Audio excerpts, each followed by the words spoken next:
S is for sad. Wait, let's try that again.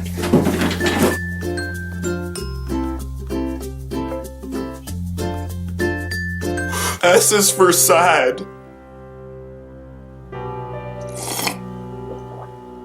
Lately, I've been feeling fake sometimes here on YouTube. Here's the thing, I made a video on Friday which was not scripted, not heavily edited, not filled with my usual hilarious, creative, putting things on my face-based comedy. It was a genuine, authentic video about my dog dying. A sad topic, and there were a couple moments while filming when I thought, I'm sort of smiling, I'm talking about sad things, but I'm sort of smiling, I need to tone down the smiling or I won't seem genuine. But of course I was being genuine. I don't usually cry when I talk about sad stuff. But sometimes on YouTube, I feel like I should, or at least I feel like I should look sadder. It's one of the consequences of sharing feelings online. Those feelings become a performance, and it's often unconscious and unintentional, but I think it's always there. There have been times in the past when I overshared online. I used the internet as this immediate form of sharing. It was like live tweeting my constant emotional state. 3:12 p.m. I just ate a great sandwich. 3:14 p.m. I'm sad now. 3:15 p.m. feeling a little better. 3:18 p.m. the world is unrelenting, filled with constant cruelty and suffering.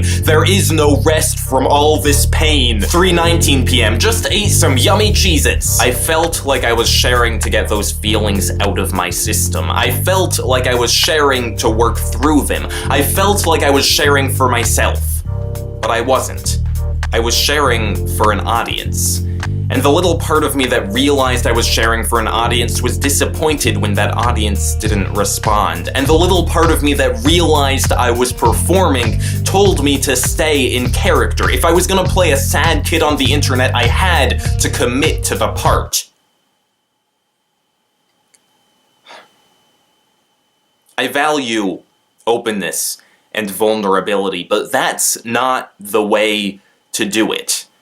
And I don't think the solution for me is necessarily to stop performing, but I think the solution is to acknowledge that I am performing. I think the solution is to acknowledge that the silence between I had to commit to the part and I value openness and vulnerability was included intentionally to add emotional intensity. I think the solution is to realize that if I'm performing for an audience, I have to consider how that performance will affect that audience. So here's what I want to say to that audience today, is that oversharing is not going to make you feel better.